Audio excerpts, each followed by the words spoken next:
Good evening. Welcome. This is the Marion City Council meeting for April 6th, 2017. We have some young men here with us today from Boy Scout Troop 360, correct? Okay. And they're here as part of working on a merit badge, I think, for citizenship. Is that correct? Citizenship and communication. And communication. So I've asked them to lead us in the Pledge of Allegiance if they'd like to come forward and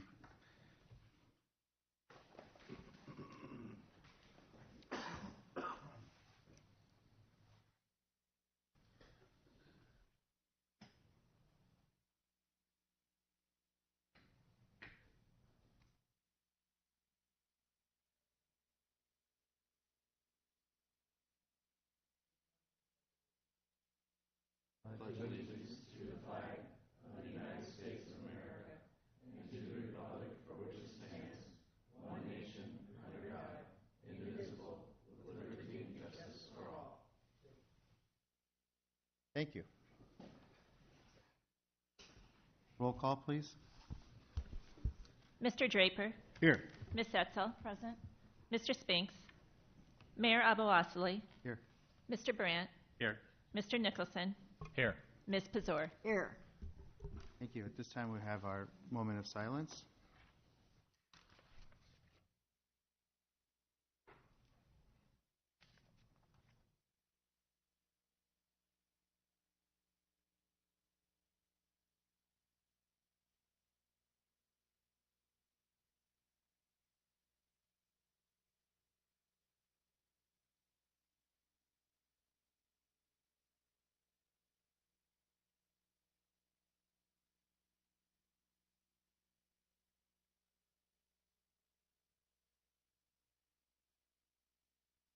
Thank you.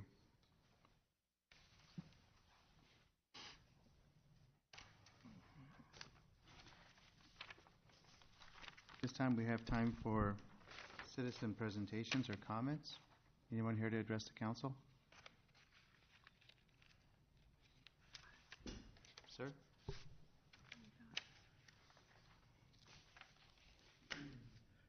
Mayor, City Council, my name's Scott Phones. I live at 2231 Tamarack Circle here in Marion. I don't mean to interrupt you, but when you're finished, if you can fill out the card so that we have your I certainly correct will, name sir. and address. Thank you. I just wanted to come up for a moment to introduce myself.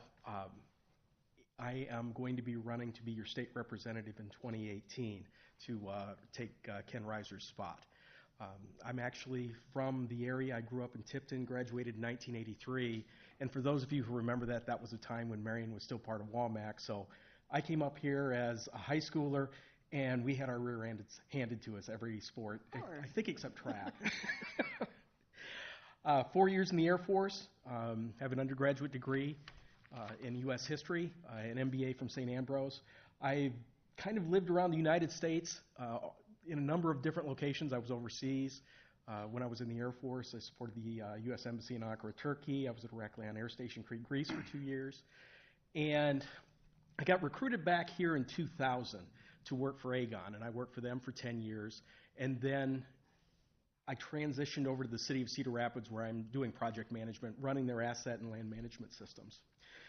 The reason why I'm running is over the last 4 years, what I have seen coming out of Des Moines is a desire to centralize power in the center of the state instead of, quite frankly, leaving a lot of functions that are better handled by a county board of supervisors, a city council such as yourselves, or quite frankly, a school board like Linn-Mar or Marion or College Community. And they've centralized that power. They're mandating, quite frankly, rules, regulations, and establishing standards that may not necessarily fit every community.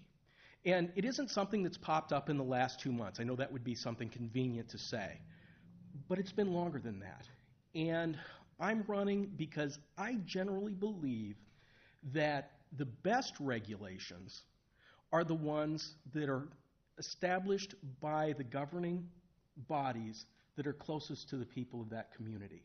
Now, we're all the members of 5 separate communities. We are part of a school district. We're part of Marion.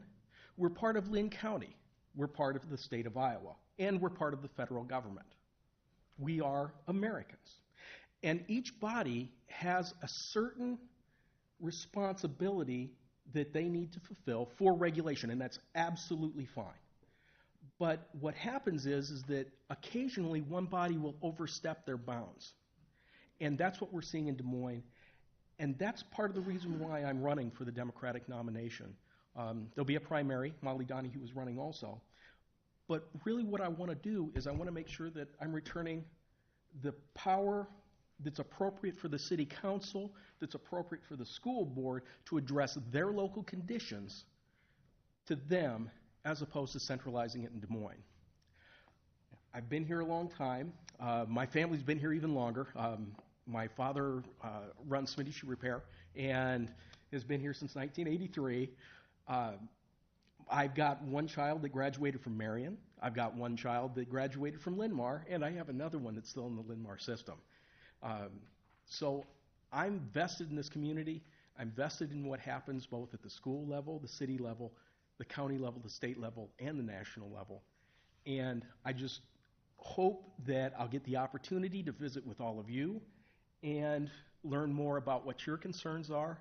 And that way you can get to know me and I can get to know you, because I want to make sure that I'm an outstanding representative for everyone's views, not just certain folks. Thank you very much for your time. Thank you. Thank you. Is there anyone else addressed to council?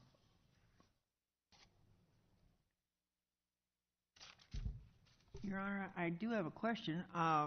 In the packet that we got, there was a receive and file from a letter that was written by Charlie Knudsen, and I haven't found that letter.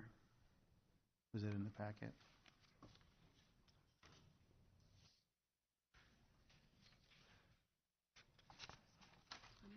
Is that receiving file on the consent agenda? And I mean, it's not in the consent calendar, and it's not anywhere that I've been able to find it. And usually when Charlie speaks, it's pretty interesting. That may be my fault. I'm not sure if I did include that in the packet or not. It was about the speed Didn't limits find it. at the roundabout. I apologize for that. I'll get it sent out tomorrow. Well, would he address that letter now? It's just a receive and file tonight. No, it's not even there. It's on the agenda as a receive and file. Yeah, it's on the agenda. Which number? Is that the one with the speed on 7th Avenue? Yes. I don't know, because I It's under I never engineering. got the letter. It's under the consent calendar as a receive and file. If I may, Are you saying we can't receive and file it unless you know Well, what's no, in it's just, it would be nice to know what the letter said if we're going to receive and file it. Okay, but I mean, go ahead. okay, if I may, I'm Charlie Knutson. I live at 2835 24th Avenue, Marion. My letter to the city had to deal with the speed limit on 7th Avenue down by Burger King and by the Hy-Vee drugstore as you enter the roundabout. And basically it's a comparison, one down at Country Kitchen, coming from both directions. The city has reduced the speed limit to 20 miles an hour coming from both directions before the roundabout. Makes sense. It allows people to slow down and prepare to go into the roundabout.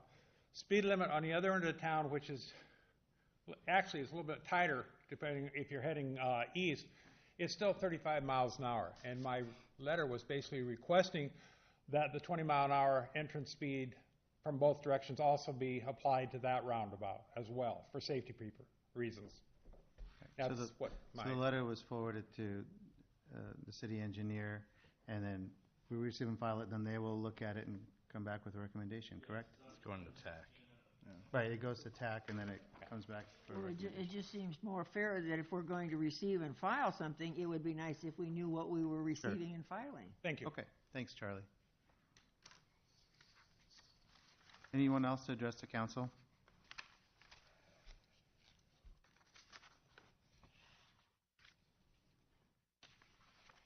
Okay, moving on. All right. Your Honor, I'd like to motion to approve the consent calendar as presented, number 1 through 28, and resolutions number 25904 through 25929, excluding 25926. Second. It's been moved and seconded to approve the consent calendar, items 1 through 28, and including resolutions numbers 25904 through 25918, but 25928, but excluding 25926. Okay? I actually said Discussion? 25929. Oh, I'm sorry. 25929, okay. Right? Because it, Any discussion? 2592 is Right. over here. We don't have It's out of order. It's out of, the numbers are out of order. They're out Yeah. of order, but That's fine. We figured it out. Any discussion?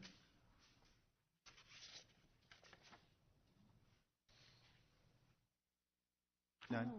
Yes, You ma'am. know, this resolution from Wyland Mayor's Challenge for Water Conservation, that means no watering lawns and no washing cars and things like that, right?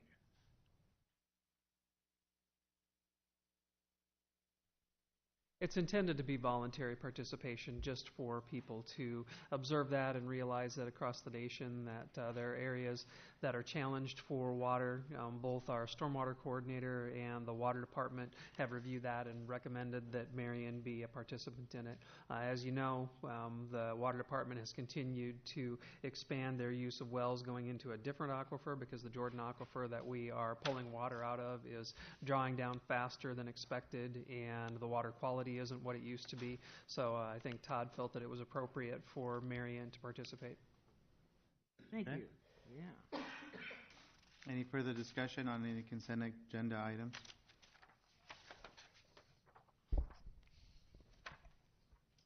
Okay, we'll vote. All those in favor of approving the consent agenda signify by saying aye. Aye. All those opposed, please say no. Motion passes. Your Honor, I make a motion to approve the consent calendar with Mayor Abouassali's abstention from voting and discussing regarding the following items as presented. Number 29 and 30, resolutions 25926 and 25930. Second? It's been moved and seconded to approve the second part of the consent calendar, resolutions 25926 and 25930. Any discussion?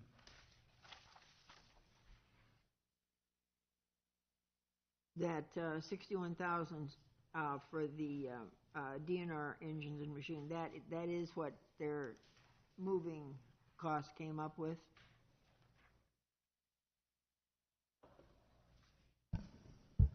Lon, would you like to address that? Sorry, I was finding something for the city attorney. Oh, well, you should, yeah, okay. That is what the total amount came up to, that whole stack of bills we got and the bids on it, the stuff, that is the amount. Yeah, for DNR, that's their amount. Yep. Okay, thank you. Any further discussion?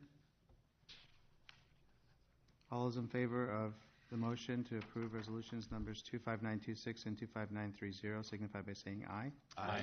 All those opposed, please say no. And I've abstained from voting and discussion. Thank you.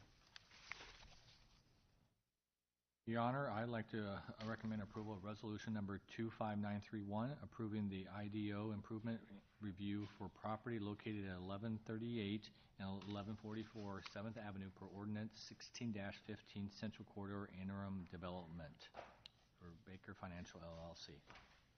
Second. Okay, I think that's supposed to be Barker Financial. So there's a misprint in the agenda. corrected. Is that correct, Barker? Yep. Okay. So it's been moved and seconded to approve resolution number 25931, approving the interim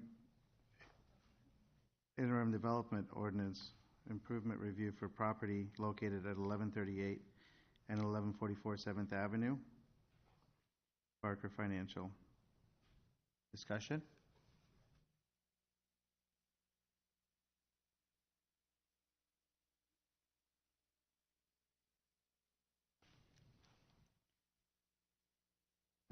Okay. All those in favor of resolution number 25931 signify by saying aye. Aye. All those opposed, please say no. The motion passes. At this time, we have a public hearing regarding amending Chapter 3 boundaries section of the Marion Code of Ordinances related to precinct boundary descriptions pertaining to precinct MR14. The public hearing is now open.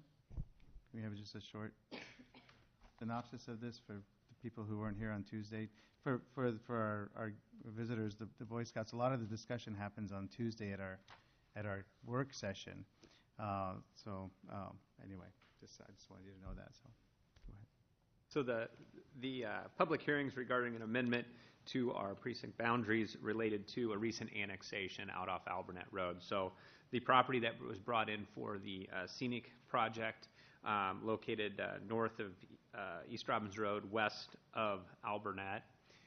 Since it came into the city, we need to amend our boundaries to include that area for precinct. So that it gets included in a precinct. Yep, absolutely. Yep. So. Okay. Is there anyone here to speak in favor of this measure?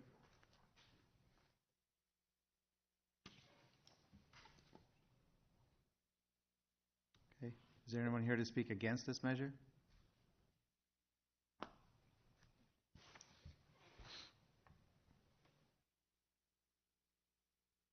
Okay, seeing none, the public hearing is now closed. Your Honor, I move to approve the initial consideration of Ordinance 17-07, amending Chapter 3, Boundary Section 3.02.14 of the Marion Code of Ordinances related to precinct boundary descriptions pertaining to precinct MR14, and this had been removed from the first meeting in March agenda. Second. It has been moved and seconded to approve ordinance number 17-07, amending Chapter 3, Boundaries section of the Marion Code of Ordinances related to precinct boundary descriptions pertaining to precinct MR14. Initial consideration. Discussion?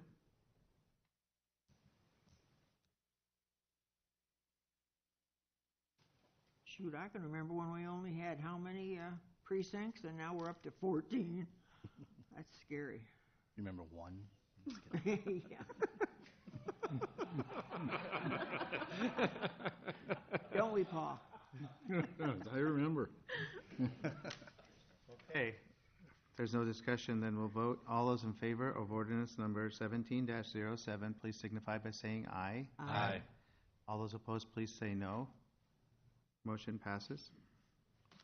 Yes, Your Honor, I have Resolution 25932, approving Winslow Road right-of-way 2017, acquisition plat extending north of Tower Terrace Road and south of Settlers Drive, Mahoney Ingle Land Company, LLC, in the city of Marion. Second? It's been moved and seconded to approve resolution number 25932, approving Winslow Road right-of-way 2017 acquisition plat extending north of Tower Terrace Road to south of Settler Drive. Discussion? You have something to show us? I just thought it'd be good to see. So the area that we're talking about is Winslow, south of Settlers to the extension of Tower Terrace.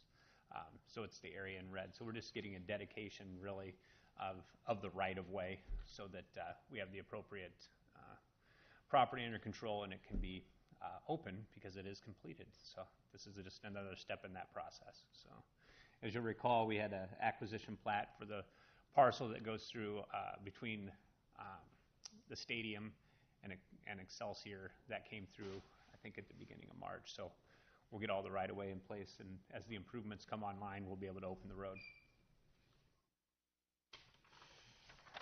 Okay, thank you. Discussion? Is there any cost to this? The acquisition plat? Yeah, No. okay. Thank you. The acquisition of the road will.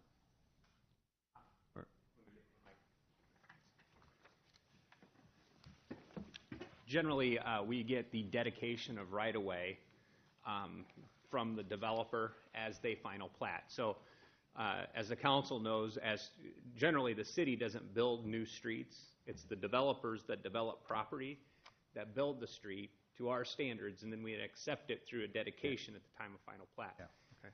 And as you drive out there, you see the roads, and this is similar to Irish Drive. We try to get the roads in ahead of time to create our transportation network. And when we do that, the road gets put in, and we try to get the acquisition plats so that we have control over it, and it's not on private property on an easement of something like that. That it will be dedicated at some point. So with the acquisition plat, it will be completed as right-of-way. So that's a part of the authorizing resolution. So. Okay, does that make sense? Any further discussion? All those in favor of resolution number 25932, approving Winslow Road right-of-way 2017 acquisition plat, signify by saying aye. Aye. All those opposed, please say no. Okay, the motion passes. Your Honor, this is a motion directing staff to request voluntary assessment for construction of Lucor Road sidewalks. Second. It's been moved and seconded to direct staff to request voluntary assessment for construction of Lucor Road sidewalks. Discussion? Your Honor, we will have public hearings on that issue. Or at least a meeting on that issue. We have several condominium associations, 3 that you're affecting. The plan is to meet with the neighborhood. Pardon me? The plan is to meet with the neighborhood. Okay. The process we're talking about does not require a public hearing per se. Okay.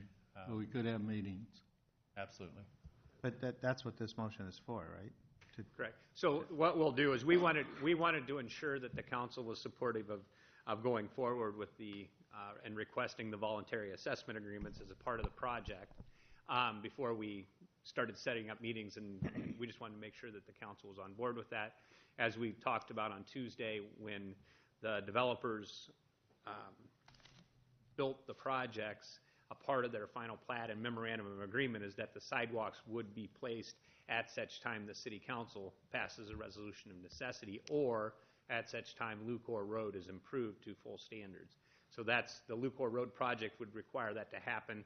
This is presenting to the owners that the city council would like to see the sidewalks put in. They agreed to it as part of the memorandum of understanding, and we're providing them the option of a voluntary assessment as a part of the project. We'll also talk at those meetings about the alternative to that would be to place it yourself, which we think will be very costly to try and do those individually, and that this is probably the better deal. So,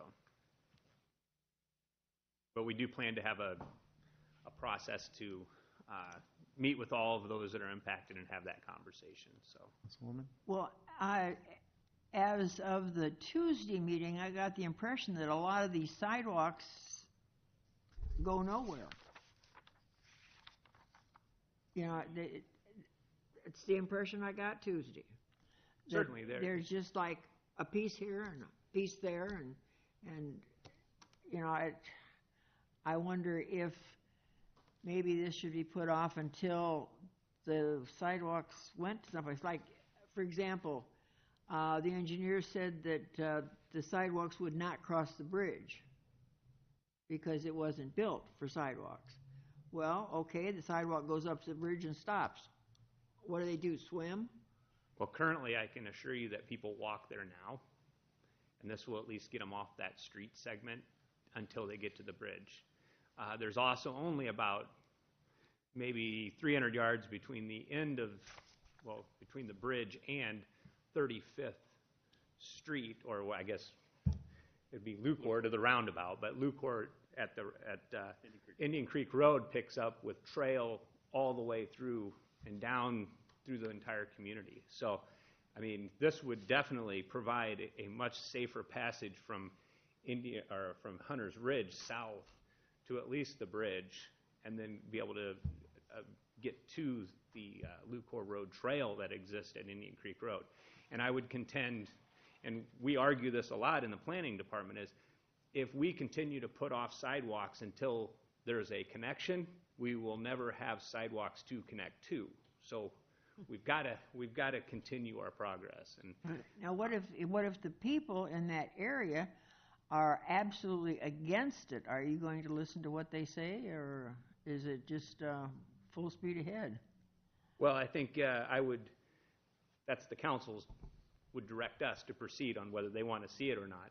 But I would contend that the question would be whether you want to see the sidewalk because there's a payment required, or is it a community betterment to have the sidewalk placed? And I think that's where we would suggest from a staff perspective that placing the sidewalk is in the public's best interest. It's required of the subdivision code, and there's an obligation at the time of development to make this happen. So that would be the council's decision to waiver from that policy, which I think I would be supported by staff, would not probably recommend.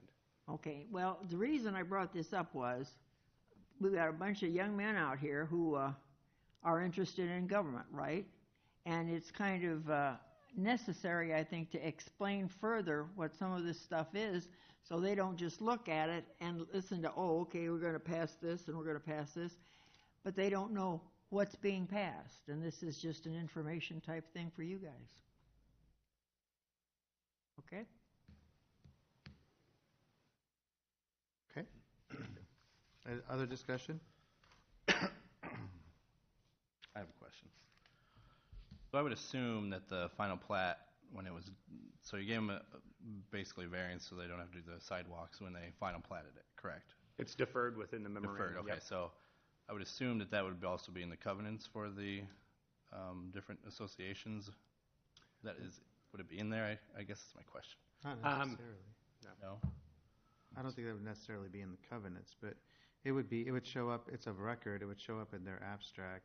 They would know that that agreement was entered into by the developer, and it's binding on successors and interest in the property, and that at some point, when Lucor Road is improved, sidewalks would be put in, and they would have the potential of being assessed. I mean, I think that probably it's all of record. I mean, that's how it should be. That's kind of I don't know in particular to this neighborhood, but that's how it should be. What I'm going for is where the owners know where find that information.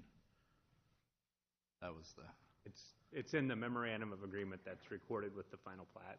So I know not many people sit down to read their abstract very often, but that's where if a lien search was done or a title search was done, it would show up as an obligation. So in a title opinion, if someone's purchasing one of those condos, it'd show up in the title opinion. It absolutely should. Should. Yep. Depends on the attorney doing attorney the title. preparing. See how Nick quick would I do it. pointed?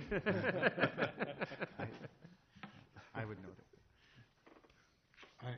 I would say that there's nothing in my abstract that indicates that, Tom. And there's nothing in our condominium association rules that indicate that. Now, whether or not I'm in favor of it, I don't know. At this point, I seconded the motion. I plan to abstain because it does have a direct on my finances. But I think the meetings are going to be really important, that we handle those properly. Absolutely. Yep. Other discussion?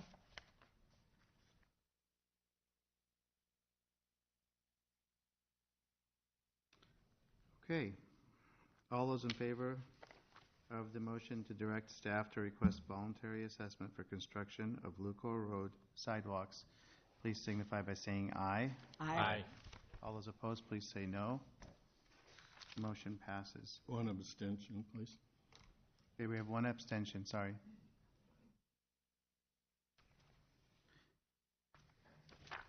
Okay, as we get to the administration portion here, Beth, I will be recusing myself and not participating in numbers 1, 2, 4, 5, 7, and 8. Okay? Thank you. Mayor, before we start moving forward through these, one note for Councilman Nicholson on item number 7. That should actually read Marion Municipal Airport Committee, not Commission. Those terms have very distinct meanings when applied to airports, and things like authorities and commissions require enabling publicly voter-approved legislation. So this one was very deliberate on the part of the Interim Advisory Board to recommend that it be formed as a committee. Okay. Okay. Ready? Make a motion to approve resolution number 25933 of intent to provide tax increment financing TIF assistance regarding the 15113 development. Second. It's been moved and seconded to approve resolution number 25933, intent to provide tax increment financing assistance regarding 15113 development. Discussion? Go ahead. Lon, can you give just a quick synopsis of this? I know we talked about it on Tuesday. Yeah, this is the northeast corner of Highway 13 and 151 at that intersection, the former driving range out on that corner. We've got a proposal from a development group to do a significant commercial development on that site with about 13 lots and around $35 million of anticipated investment with a hotel, restaurant space, commercial and retail space, and a multifamily component to it as well. Planned in at least 3 phases, about 6 to 8 years for full build-out. The site has some unique challenges because they have to move stormwater detention underground in order to be able to handle it. And then there's a significant amount of off-site improvements that we anticipate the DOT requiring as far as putting in traffic signals at 2 different intersections and then potentially making a bunch of improvements at the 15113 intersection itself. So I think this is one of those cases where, unfortunately, being the last one in probably kind of hurts because that's when DOT requires all those improvements to be made. So the city is seeking to step in and help and make the project viable. And over a 15-year period, a time after the, because I think it was a 10-year TIF, right? And then over 15 years, the potential savings, tax increase that the city would receive was a net increase of, was it 7? A little below, about $6.88 million is what we would expect to receive over and above what would happen if it just stays the way it is now. And that's netting out the city's potential investment. Thank you. Your Honor, I have a question. Would you explain capsule form what tax increment financing is? Because I can see a lot of guys going, wow, what's this TIF? So. The elevator speech version of tax increment financing is, and this is a good example of it, you have a property that is basically a lot of greenfield with a couple of buildings on it. Right now, that property pays taxes at about $44,000 per year.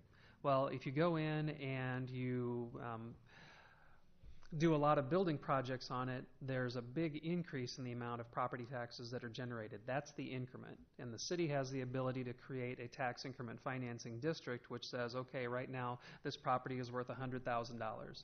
And in 10 years, it's going to be worth $10 million. The city can capture the property taxes generated by that increment and use them as development incentives to put in infrastructure, things like that, to foster economic development in a community. It's the city's most flexible and primary tool for making contributions to economic development. Make sense? Thank you. I just because there's little faces out there that may be sitting up here someday, and it would be a good idea for them to know what they're getting into.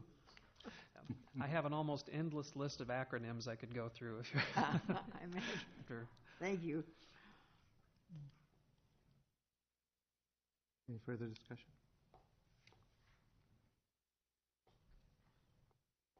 None? All those in favor of resolution number 25933 signify by saying aye. Aye. Aye. All those opposed, please say no. And I've abstained. Your Honor, I'd like to recommend approval of resolution number 25934 of support for workforce housing credits, tax credits regarding the 151 Highway 13 development. Second.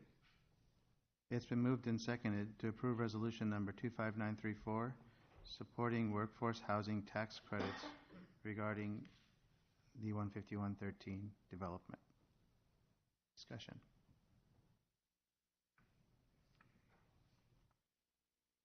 Can you explain how that rolls into this project as Yeah, well? this is one of the planned phases of the 15113 development project. The developer is seeking to apply for a state program that will provide tax credits for the development of market rate housing. It's part of a targeted strategy the state has to make sure that there's housing affordable for middle income either buyers or renters across the state, and it requires a community match in order for the corporation to be eligible. We've done a couple of these before. We've got one project that's going to be starting on the eastern edge of town, and they're seeking to apply as well. I believe the maximum they can apply for is $1 million. It does put a couple of limitations on how much the places can cost to build, but it's intended to provide market rate housing. Thank you. I just should also note that if the council will recall, when we had our housing needs assessment done, this was an area that our housing needs assessment said that Marion had a severe shortage of housing.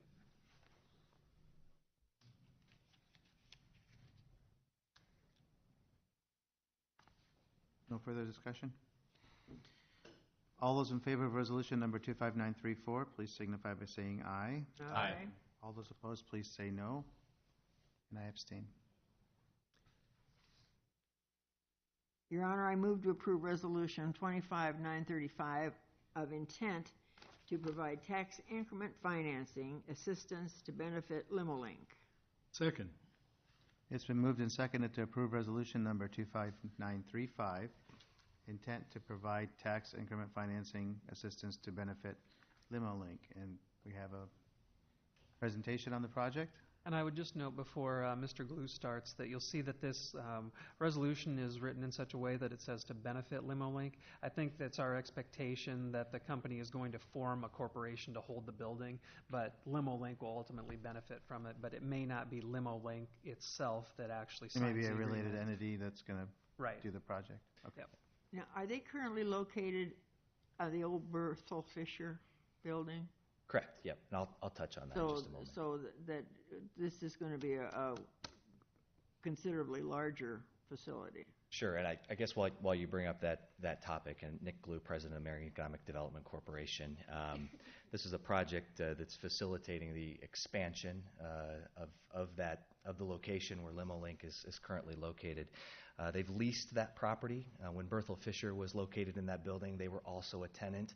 The challenge with that site, and I think there's a little bit of history on this site as it relates to accommodating some challenges that have always existed out there in parking.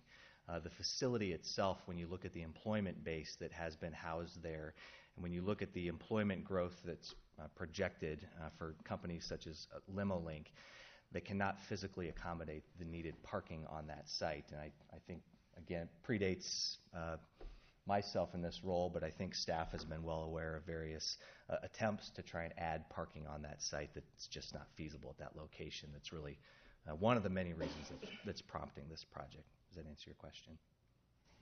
Well, all I know is that the Berthel Fisher site that they will be leaving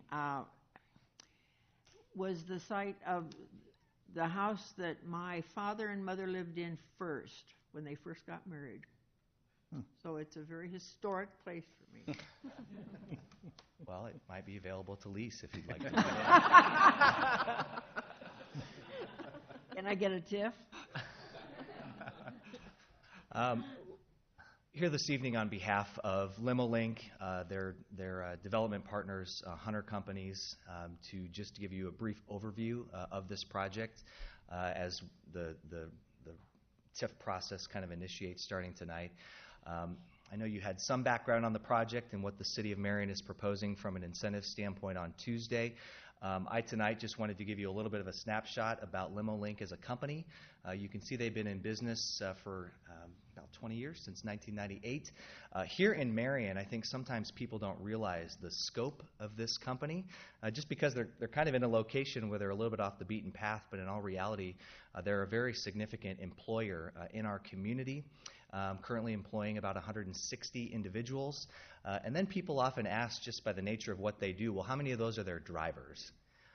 Well, none of those are their drivers. They work with a wide network of independent contractors and vendors really around the world that provide their chauffeur services.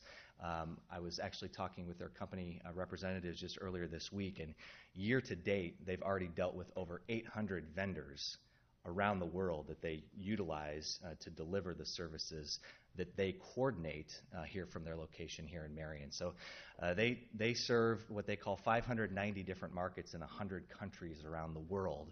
When you look at how their business breaks down as far as where they're actually delivering their service, less than 1% of that actually happens in Iowa.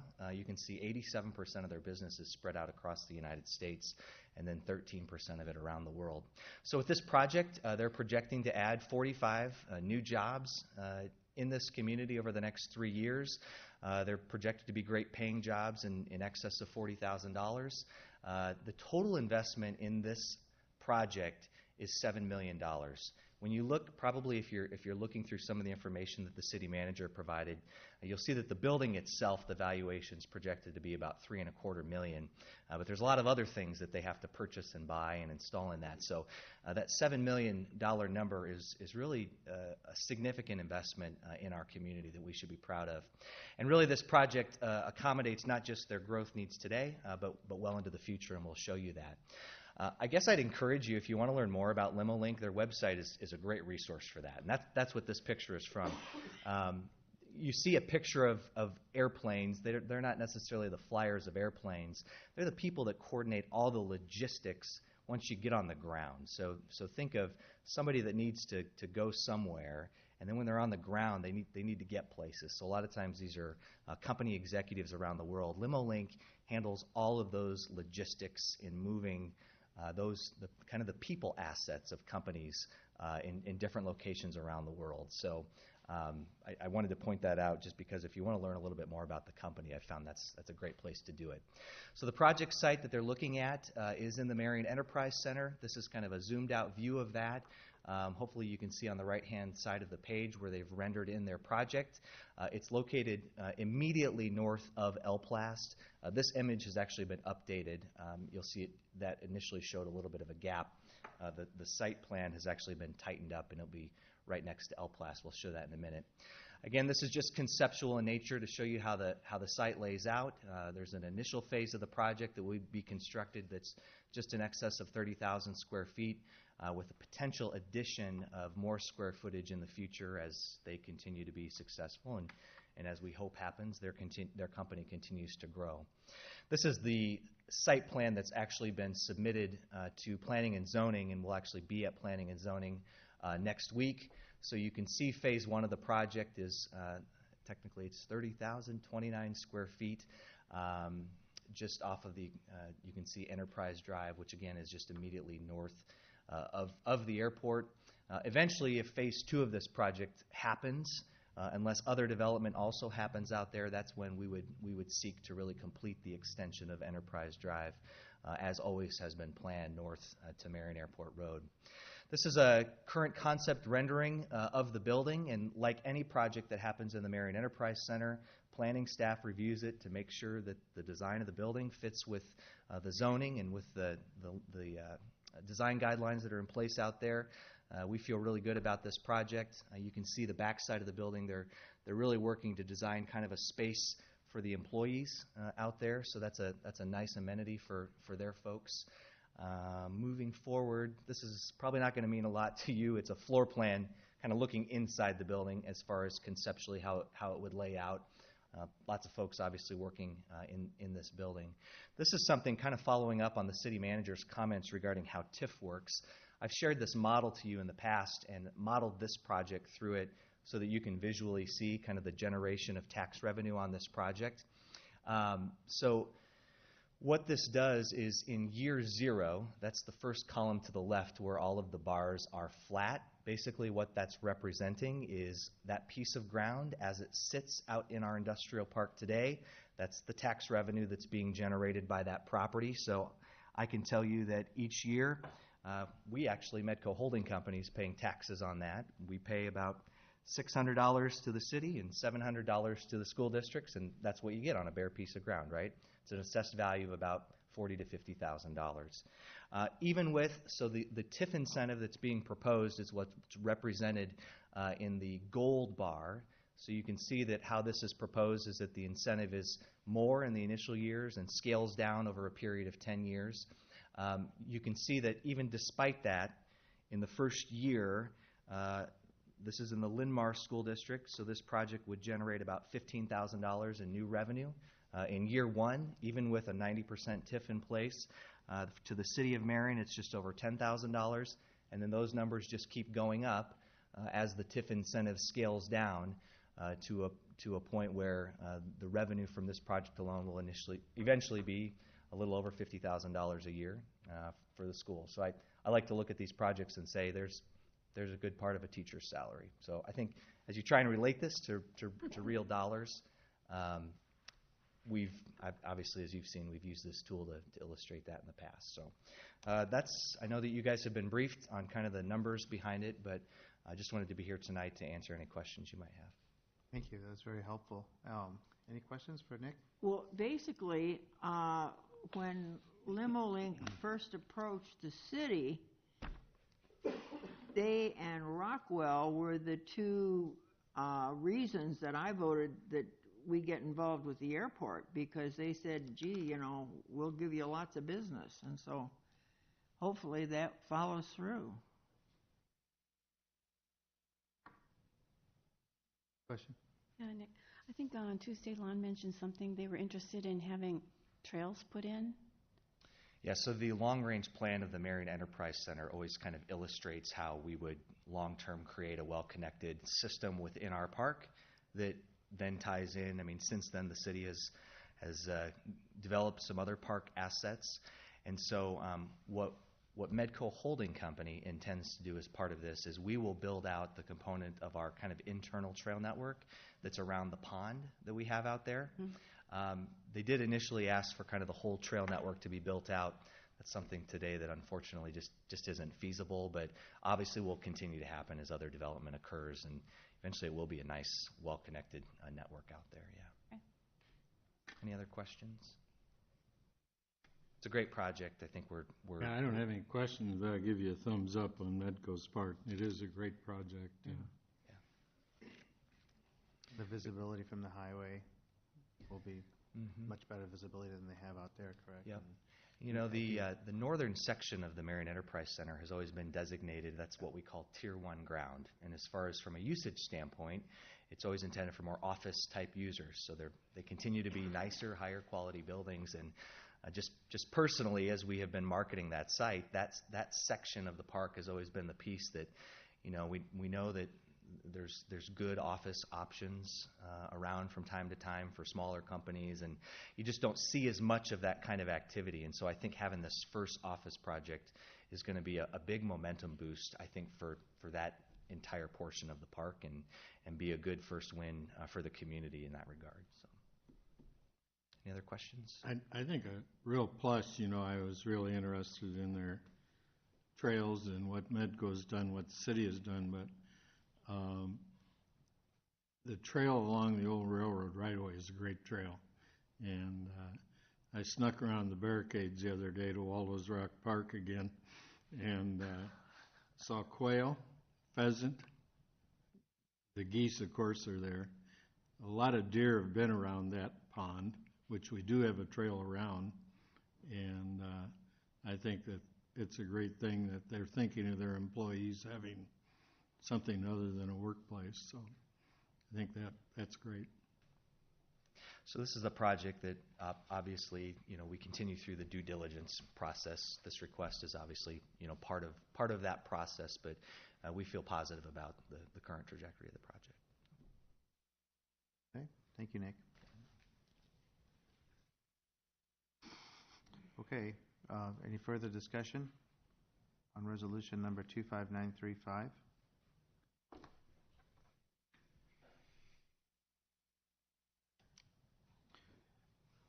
Okay, all those in favor of resolution number 25935 signify by saying aye. Aye. All those opposed, please say no. Motion passes. Your Honor, I would make a motion that we remove from the table Resolution 25903, approving the Uptown Parking Purchase Agreement and Repurchasing Agreement. Second? It's been moved and seconded to remove from the table resolution number 25903. Discussion?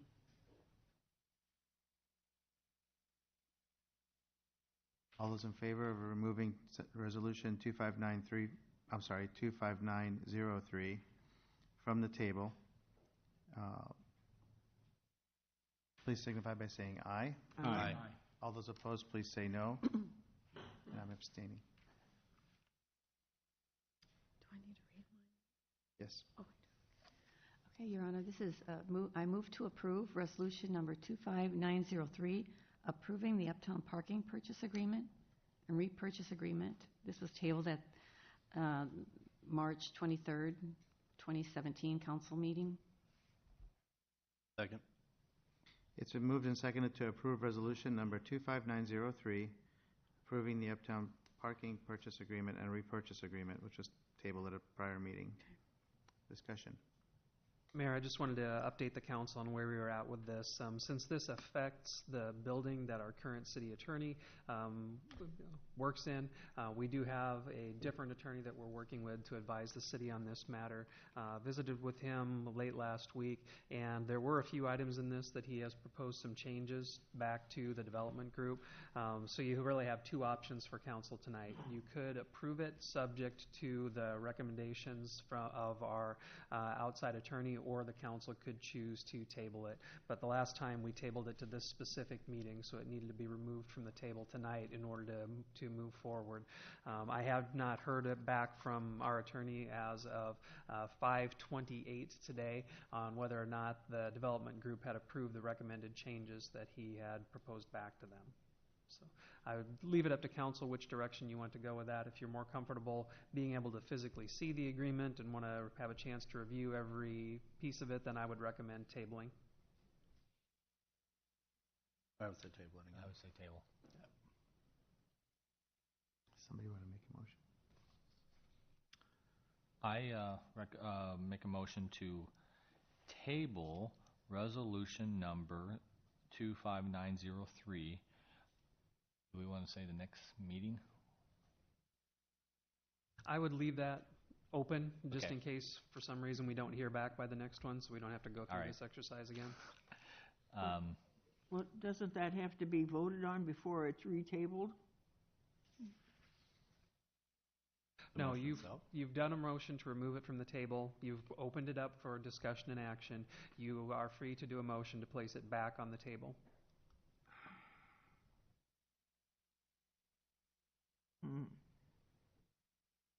So my motion is to table up resolution number 25903 for the Uptown Parking Purchase Agreement and Repurchase Agreement until we hear back from the attorney on any of the recommended changes. Well, if you put that stipulation in, then it doesn't have to be removed from the table at the next meeting. It could go on until we hear from them. Right. Good shot. Second. I think Will already seconded it. Oh. I liked it too.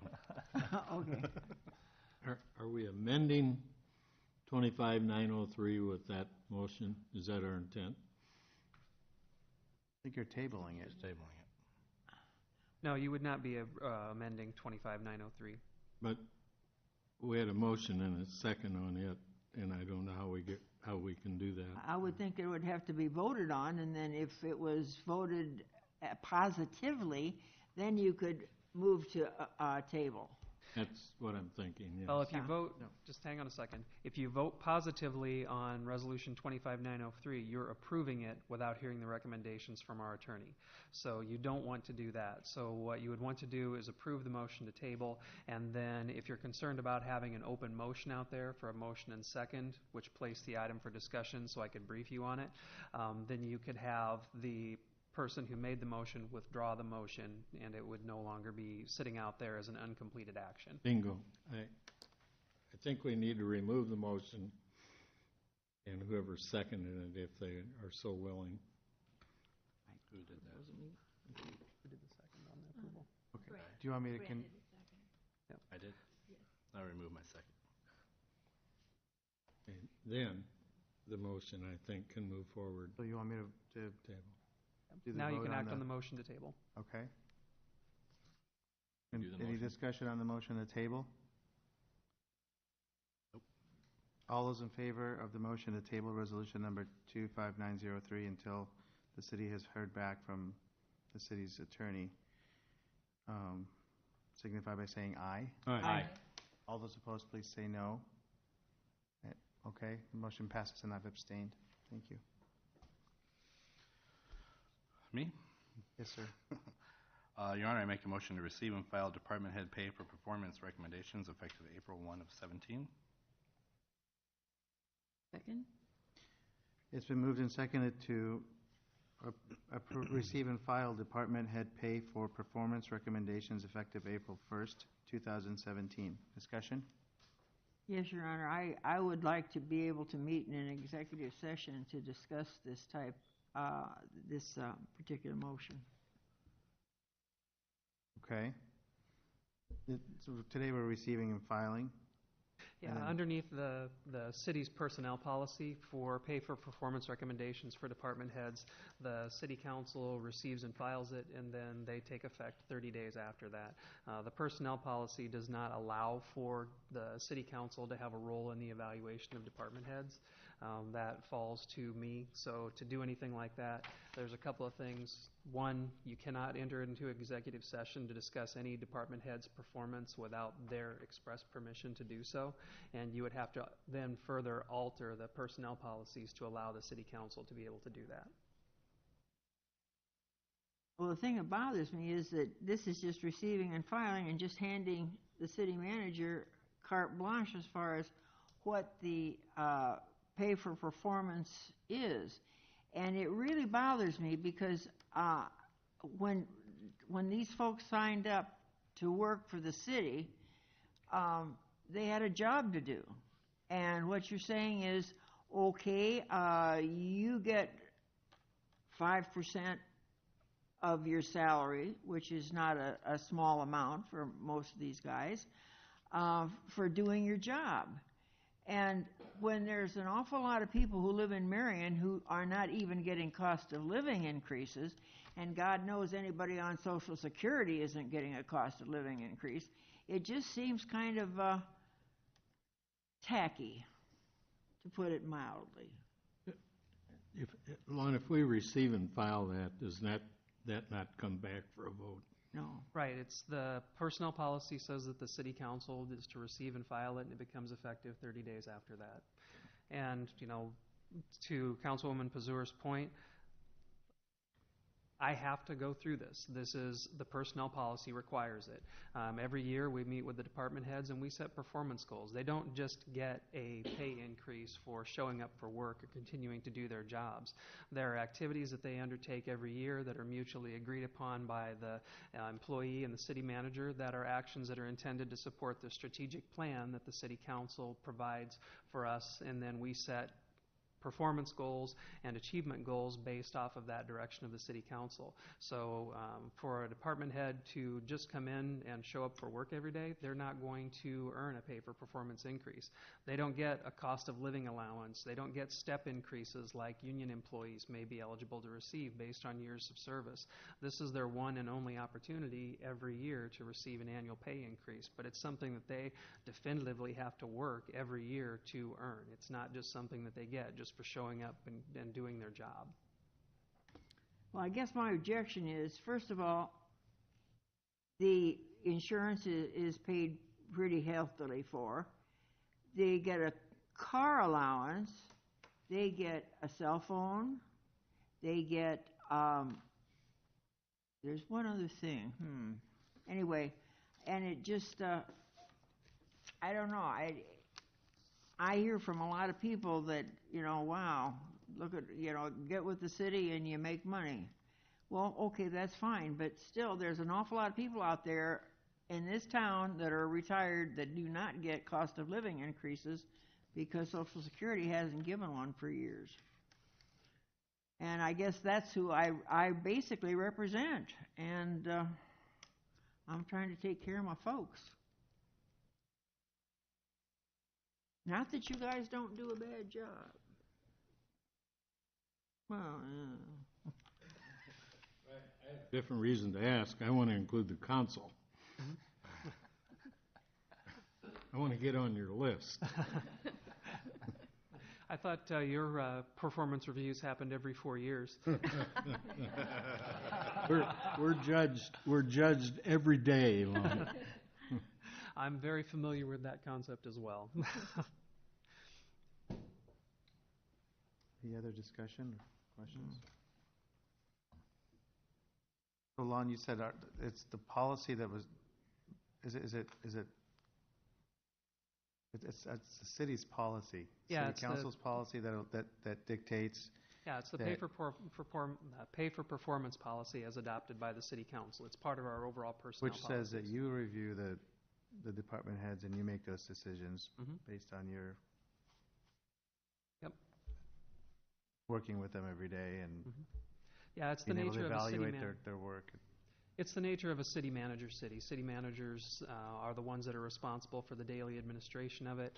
And, if you look across the state at the size of different cities, Marion might be a little bit different because we're quite a bit larger than some of the small ones around. But in many of the small communities, the city manager might be the only one who has an HR background or anything like that. And as the council's fully aware, there's a lot of potential minds that you can step into in the field of human resources. And so that's with city manager and city administrator cities, that's delegated down to the folks that are trained professionally to do it. Okay. Other questions? well, Your Honor, I will be voting no on this only because I feel that the percentage is too high. Not that they're not worth it, but I just have to look at the economics of the time and the place.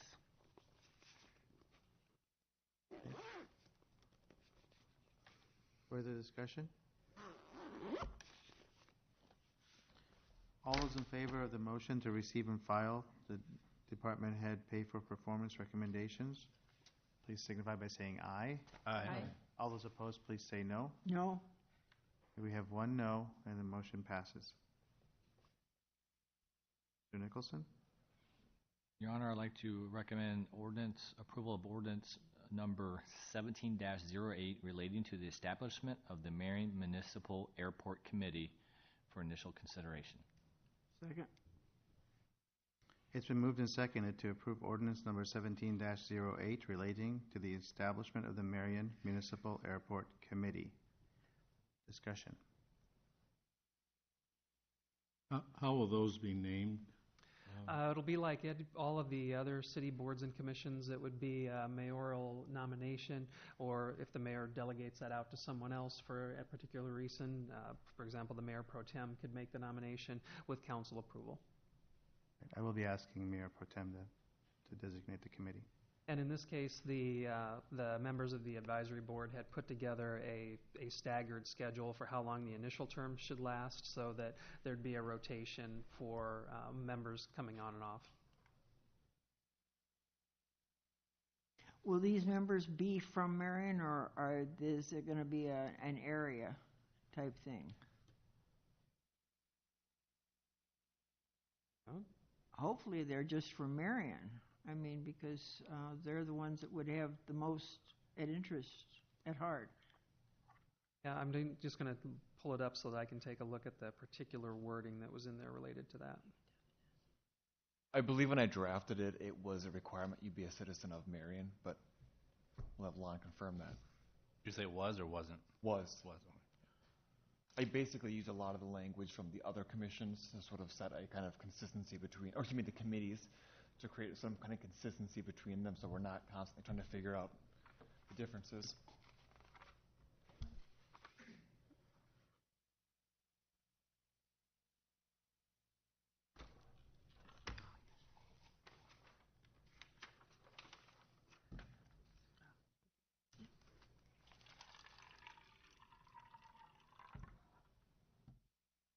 It says shall Yep. be residents of the city. Shall be residents of the city. And we had quite a bit of conversation about whether or not it would be appropriate to allow, for example, one member or something like that to be from outside of the city. I couldn't remember off the top of my head where we'd settled on it. And they had some recommendations to make sure that there was a diversity of interests on there, that you wanted a balance of aviation experience along with other walks of life from the community, so that no one area or one sector could dominate the entire board. Will this actually be modified to say within this agreement, in this ordinance, to say committee instead of commission? Yeah. That will be, okay. Now, is it possible that somebody would be on this committee that might have a financial interest that could be a cause for abstaining at voting and things? That would be part of, I think, what the mayor and council would have to evaluate as part of their process for bringing people on. And that was a discussion item for the advisory board members as well. For example, if you want someone who has some aviation background, if they have a plane out there and they're a tenant in one of the hangars, is that something that would be considered to be a conflict of interest? That's an area where the council will have to weigh in if situations like that arise. Well, I would think that somebody who owned property who possibly might be selling that property for airport expansion, now that would be a conflict of interest, in my opinion. And of course, you know I always have an opinion.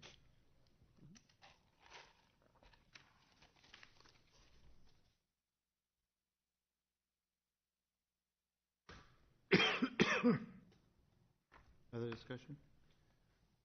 The only thing I would add is that I don't think that we've ever taken the time to publicly thank the members of the Airport Advisory Board, the interim committee that did all of the work on vetting out and bringing forward to the council the initial airport layout plan and putting the time in to do the research and legwork into making these recommendations. They did a lot of work on behalf of the city.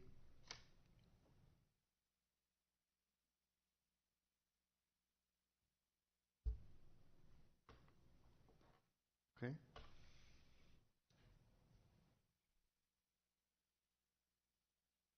You ready to vote? Yeah. All those in favor of ordinance number 17-08 signify by saying aye. Aye. All those opposed, please say no. And I've abstained. Thank you. Your Honor, I move to approve Resolution 25-936, approving the real estate purchase agreement for 3025 7th Avenue. This is with Beaver Point LLC. Second.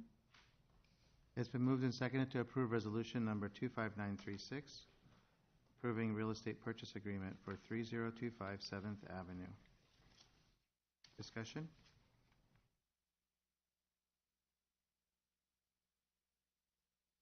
None? Have we seen the purchase agreement? Do you want to field that, Devin?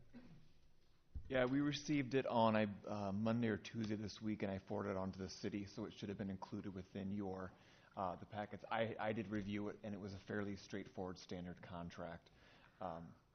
There's no glaring out, concerns on my part. And I forwarded it on. I believe, Tom, did you have a chance to look at it? No, I'm sorry, Lon. Lon took a look at it and didn't see any issues with it either. So, but hopefully it was included within the packet as well. It contained the releases that the council was concerned about when we discussed this. There were no restrictions by the seller? As far as use or anything like that? About who it could purchase the property or anything? No. No. Okay. Thank you. Now, the only stipulations on there were related to closing date and notification of the execution of the agreement, things like that. What's the closing date? I'm trying to pull it up, that my network connection is not very good. Is that the same name that has that changed? Mm-mm. It was Hunter. No, that's what it said in the. Oh, I know, Or had said, or, but yeah. I don't remember that name being. It's all within the same family of businesses, the same structure. Okay. Okay. Now, there's no contingencies, and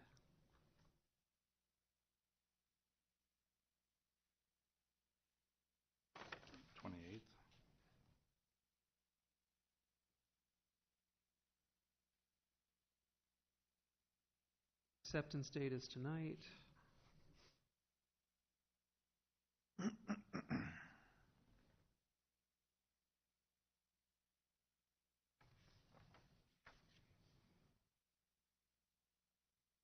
I believe it's on or before April 24th. 24th?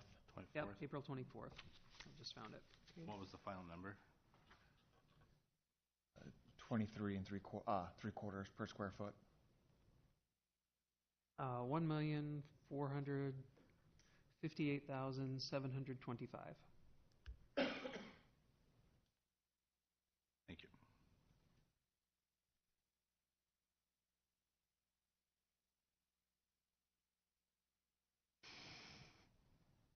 You ready to vote? All those in favor of resolution number 25936, please signify by saying aye. Aye. All those opposed, please say no. And I've abstained on this one too. Thank you. On the mayoral appointments, I have not been able to get a hold of Mr. Geyer. I've tried. So I don't know if you want to just.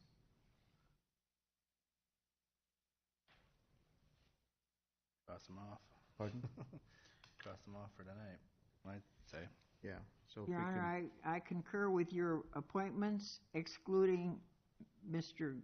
Geyer as to mayoral appointments. Second. okay. And then there's one of them is a removal. Two appointments, one removal. Right. Correct? Okay.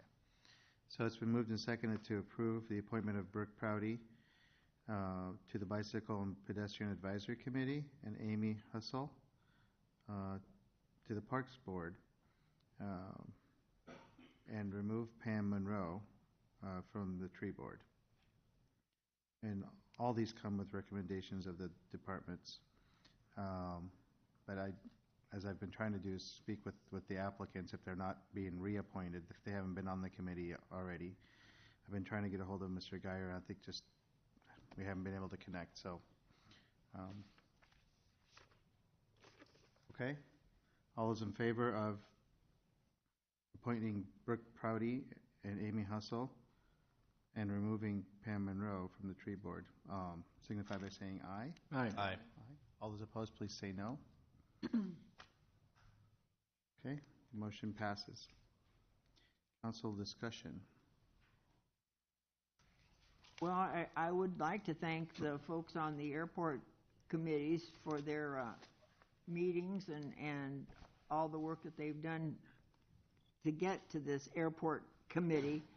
And just kind of course, they won't get any bonus on this, but what the heck. Thank you. That's it. Dave? I don't have anything today. I don't either. Oh, yes. A historian. First of all, I had occasion, I've had a little downtime and listened to the last council meeting in which I made an error on, I was talking about for the people, the scouts, the Intertrade Fairgrounds, which is now Indian Creek Country Club. I gave an inaccurate figure on the grandstand seating. It's 2,800 that the grandstand's seated, at that location, and I compared that, and I was accurate in that Hawkeye Downs is about 3,000. So that would give you an idea how large that grandstand was at Indian Creek Country Club. This week, lately anyway, I've been making some road trips north, and I was coming back in a storm last week from Minnesota, and you're driving in a storm and you're hearing the radio, and it's giving all these warnings, but they don't give where the heck they are. They expect you to know where this radio station is. So I began to wonder how in the world that works. Well, it goes back a long way. It goes back to an era Slug would remember when we had telegraphs in the 1900s. Well, maybe not, but had telegraphs before radio, and the telegraphs were a way to communicate across the country. And when radio started in 1912, it was in its infancy, and it was difficult to know what was going on. And they had a world meeting. At that world meeting, the United States were given as call letters for radio stations W, K, N, and A. Canada got C, and Mexico got X. Well, the military took over from the United States the N and A call letters, and that left us with the rest of those. The commercial stations in that period could choose between 3 and 4 letters.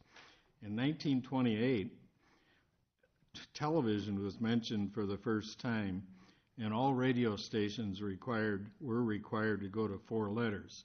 Those before that were allowed to stay at their 3. Stations east of the Mississippi River are to start with a W. It seemed like it'd be the other way. And west of the Mississippi River with a K. So if you hear a WLS, it's Chicago. KMOX is St. Louis. So you kind of have a little bit of a guide to where the radio station is. The call names, a lot of them are picked up from different reasons. WGN in Chicago, as an example, was the world's greatest newspaper.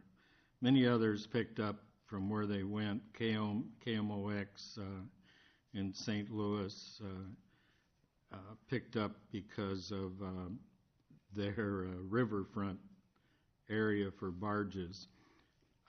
I thought it interesting that I remember back when I was some of their age in southern Illinois, listening on a crystal set, which a lot of people don't know what in the world that is, to KMOX in St. Louis and the Cardinal baseball games. We didn't have electric in the house, so we didn't have any radios. Battery-powered ones weren't the greatest then. But if you hear a radio station with a K or a W, you'll know which side of the Mississippi River it's coming from.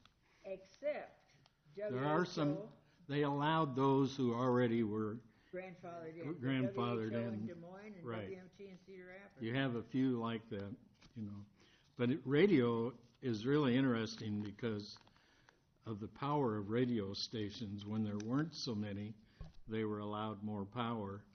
And as they developed more stations in regional areas, they limited that a little bit. We used to hear stations from New Orleans here and a lot of places you don't get anymore.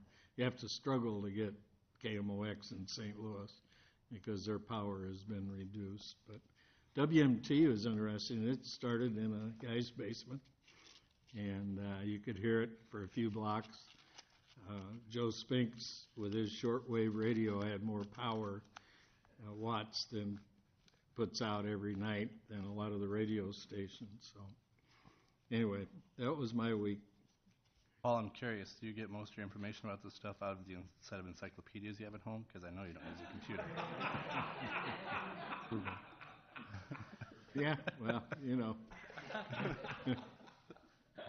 Okay, for my part, today I attended the 50th anniversary of the Lynn County Health Department. Represented the city there, and It's a department that it's the only accredited health department in the entire state of all the counties in the state of Iowa. I learned today.